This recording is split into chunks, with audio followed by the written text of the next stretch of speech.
आज हम आपके लिए अध्याय 8 त्रिकोणमिति को लेके आए हैं, जिसमें हम आपको प्रश्नावली 1.1 पढ़ाएंगे। सबसे पहले त्रिकोणमिति का परिचय जान लेते हैं। अध्याय 8 में त्रिकोणमिति, जिसका अंग्रेजी शब्द ट्रिग्नोमेट्री होता है, इसकी उत्पत्ति जो हुई है ग्रीक शब्द से हुई है। ग्रीक शब्द में ट्री जिसका अर्थ होता है तीन, और उसी में गॉन जो ट्री है इसका मतलब होता है गॉन, जिसका अर्थ है भुजा, और इसमें जो मेट्रोन लगा हुआ है उसका मतलब होता है माप। तो ट्रिग्नोमेट्री का पूरा मतलब आपको मालूम हो गया कि तीन, भुजा, माप। इसका मतलब क्या हुआ? तो त्रिकोणमिति के अध्ययन में जब हम कोई समकोण त्रिभुज पे न्यून कोणों की भुजाओं पर और उनके मध्य बने न्यून कोणों के सापेक्ष जब अध्ययन करते हैं तो उसे कोणों के त्रिकोणमिति अनुपात कहते हैं। तो त्रिकोणमिति अनुपात होते क्या हैं? सबसे पहले समकोण क्या है इसके विषय में जानकारी कर लें। तो समकोण त्रिभुज जिसका एक कोण 90 अंश का होता है और अन्य दो कोण का योग जो होता है वह 90 अंश होता है। टोटल मिला के 180 अंश का कोण हो जाता है। यह कोण आपका 90 अंश का है, जो कि समकोण है ए बी सी। यह आपका समकोण त्रिभुज हो गया, समकोण त्रिभुज। तो समकोण त्रिभुज में ये जो है भुजा, इस भुजा को आधार बोलते हैं। अंश का कोण है तो इसको लंब बोलते हैं। और ये जो तिरछी भुजा है यह आपकी कर्ण है। लंब को L और कर्ण को K के रूप में ले लेते हैं। आप यहां से त्रिकोणमिति अनुपात के विषय में सीखेंगे। तो अनुपात क्या है? झुकाव के विषय में सबसे पहले समझ लें। यदि आपका झुकाव यहां पे थीटा माने तो थीटा मान के भी चल सकते हैं, लेकिन इस समय हम एंगल को झुकाव पर हम ए दे रहे हैं और ये झुकाव आपका सी है। इसमें भी एक मतभेद होता है ये कि जब आपको साइन ए के रूप में थीटा के स्थान पर अगर ए है तो ए झुकाव आपको देखना पड़ेगा, अगर सी है तो सी झुकाव देखना पड़ेगा। ऐसी सिचुएशन में क्या होता है, ये जो आधार है यह लंब में बदल जाता है और जो लंब है वह कर्ण आधार में बदल जाता है। तीन अनुपात निकलते हैं। तीन अनुपात कौन से? नंबर 1 साइन, नंबर 2 कॉस और नंबर 3 टेन। यदि कोण ए पे आप लेते हैं तो साइन ए, कॉस ए और टेन ए इसको बोलेंगे। यदि आप थीटा पे लेते हैं तो आप यहां पर साइन थीटा बोलेंगे, कॉस थीटा बोलेंगे, टेन थीटा बोलेंगे। यदि आप कोण सी से लेते हैं तो साइन सी बोलेंगे, कॉस सी बोलेंगे और टेन सी बोलेंगे। इसी प्रकार यदि कुछ भी आप यहां थीटा कोण के स्थान पर लेते हैं तो आपको साइन के साथ लगा लेना है। जबकि साइन का पूर्ण रूप क्या है? ये संक्षिप्त रूप है। साइन का ये संक्षिप्त रूप है। साइन का पूर्ण रूप क्या होता है? कोण ए पर साइन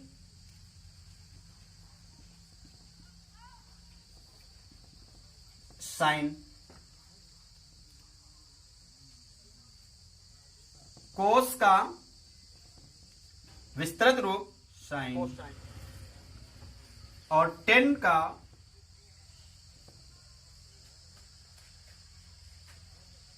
कॉट का विस्तृत रूप कोग्नेंट।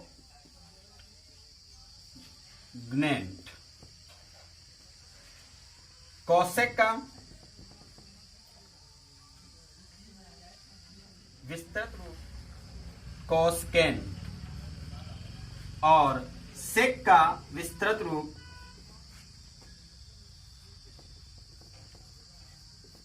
केंट। ये आपके विस्तृत रूप हो गए।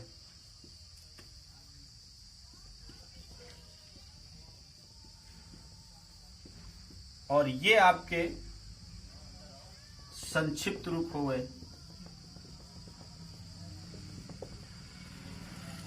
तो 3 अनुपात आपके होते हैं साइन कॉस टेन।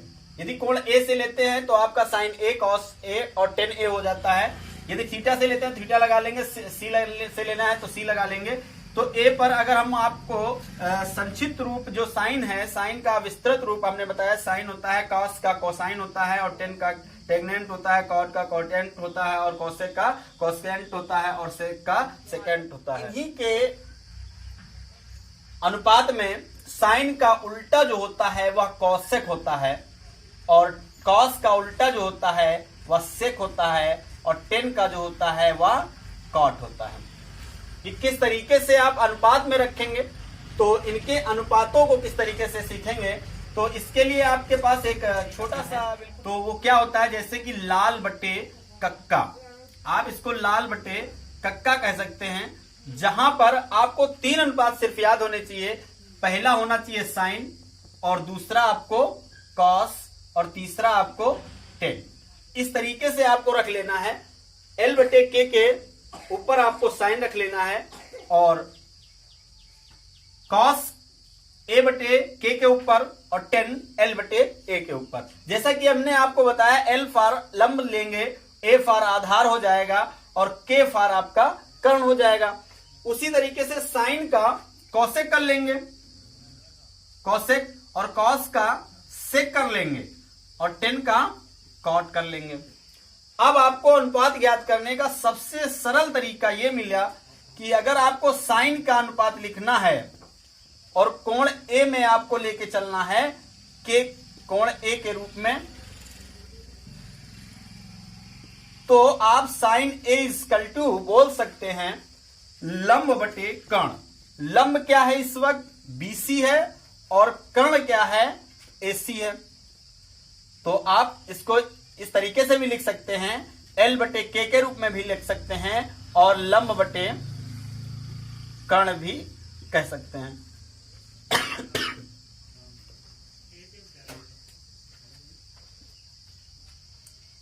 इसी प्रकार कॉस का ले लें तो कॉस ए क्या हो जाएगा, आधार बटे कर्ण। आधार क्या है, ए बी, कर्ण क्या है, ए सी। तो आप ए बटे के भी लिख सकते हैं और आधार बटे कर्ण भी लिख सकते हैं। तीसरा क्या है, टेन। तो टेन का अनुपात क्या निकलेगा, लंब बटे आधार। लंब क्या है, बीसी, आधार क्या है, ए बी।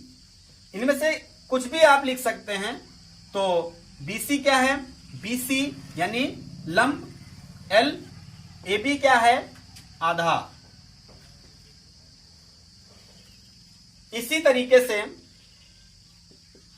लंब बटे आधार। 3 अनुपातों को आपने लिख लिया। अब 3 शेष अनुपात टोटल मिला के अनुपात आपके कितने बन जा रहे हैं, 6 अनुपात। तो कौशिक को सेम वैसे ही उल्टा कर देना है आपको, एसी बटे बीसी यानी के बटे L. Sec A equal to उल्टा कर दीजिए, एसी बटे ए बी। एसी क्या है, के, ए बी क्या है, कॉट को लिख दें, कॉट ए इक्वल टू पलट दीजिए ए बी बटे बी सी, यानी ए बी क्या है, ए और बी सी क्या है। अब समकोण त्रिभुज से 3 भुजाएं आपको दी जाएंगी। 3 भुजाओं में से आपको 2 भुजाएं केवल ज्ञात होंगी, जिसमें से तीसरी भुजा ज्ञात कैसे करेंगे। तो समकोण त्रिभुज का जो कि फार्मूला होता है, जिसको हम पाइथागोरस प्रमेय बोलते हैं, पाइथागोरस प्रमेय, वर्ग प्लस लंब वर्ग इक्वल टू कर्ण वर्ग।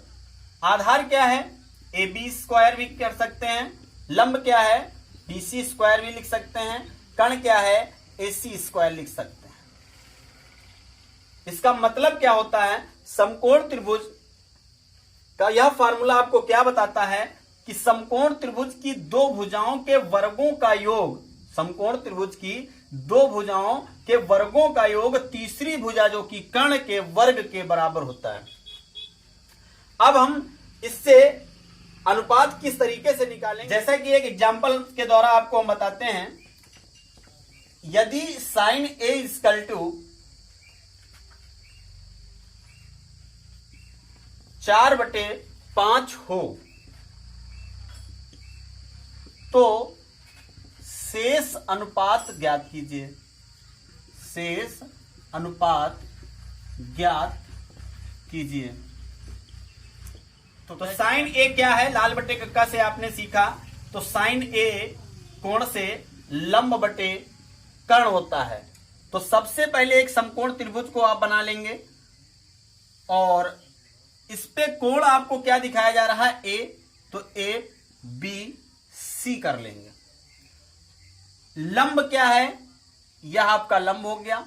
कर्ण क्या है, यह कर्ण हो गया। तो कौन सी भुजा रह गई, आधार रह गया।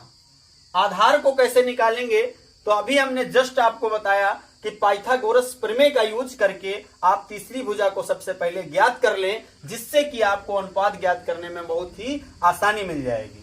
तो समकोण त्रिभुज क्या होता है, आधार वर्ग प्लस लंब वर्ग इक्वल टू कर्ण वर्ग। आधार आपको क्या दिया गया है, आधार आपका कुछ भी नहीं है, आधार को आप ए बी लिख लें, प्लस लंब आपको दिया गया है 4, 4 का वर्ग कर लें। कर्ण आपको दिया गया है 5, 5 का वर्ग कर लें।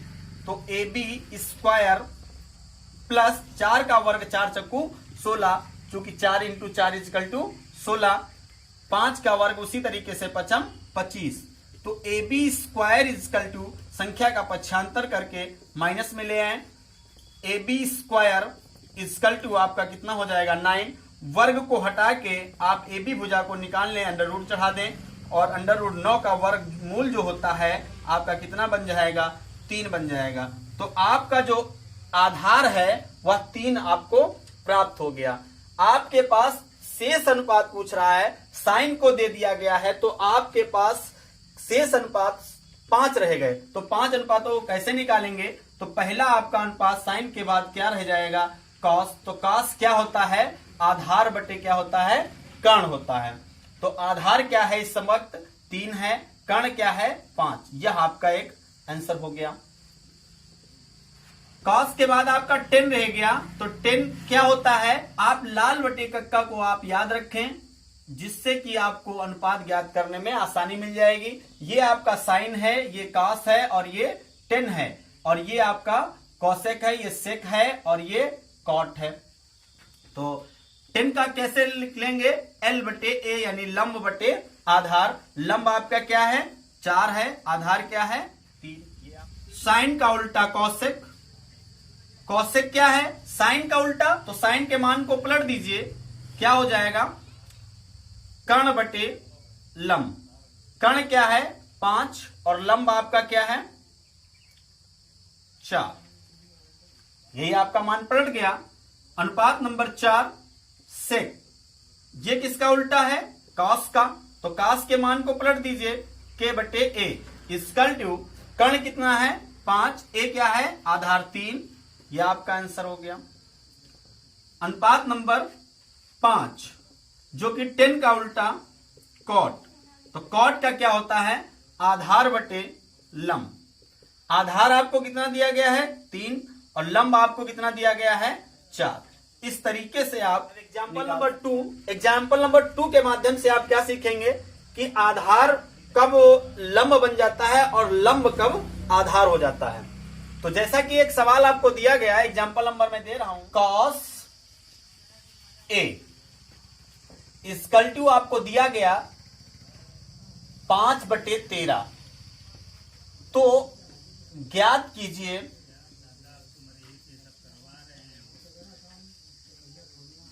tan A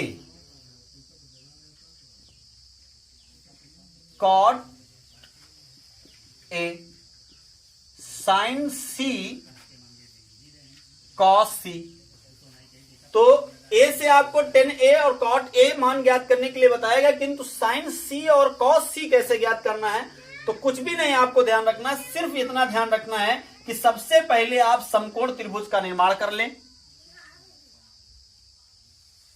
ये आपका समकोण त्रिभुज बन गया ए बी सी, जहां से एंगल आपका ए है अभी, तो ए एंगल से आप ये कास ए है क्या, कास ए होता है आधार बटे कर्ण। आधार आपको दिया गया है 5, कर्ण आपको दिया गया है 13, तो लंब भुजा आपको ज्ञात कर लेनी है। तो वही पाइथागोरस प्रमेय से क्या, आधार वर्ग ए बी स्क्वायर लंब प्लस लंब वर्ग B C square equal to कर्ण वर्ग A C square. A B आपको 5 दिया गया है, बी सी आपको निकालना है, ए सी आपको 13 दिया गया है, तो 5 का वर्ग आपका 25 हो जाएगा, plus B C square equal to 13 का वर्ग 169 हो जाएगा। तो B C equal to 169 minus 25, तो B C square equal to 144, तो बी सी बराबर अंडर रूट 144, और 144 का वर्गमूल कितना होता है 12। तो आपका बी सी जो है लंब 12 आ गया। अब आपको क्या करना है, कोण ए से यदि आपको कोण ए ज्ञात करना है तो ए को पहले ज्ञात कर लीजिए। तो ए में आपको tan ए का मान निकालना है।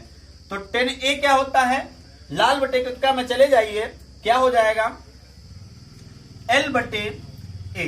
L बटे ए मतलब लंब 12, आधार मतलब 5। दूसरा आपका कॉट हो गया, तो कॉट tan ई का उल्टा है, जस्ट इसी को उल्टा कर दीजिए a बटे एल, यानी 5 बटे 12।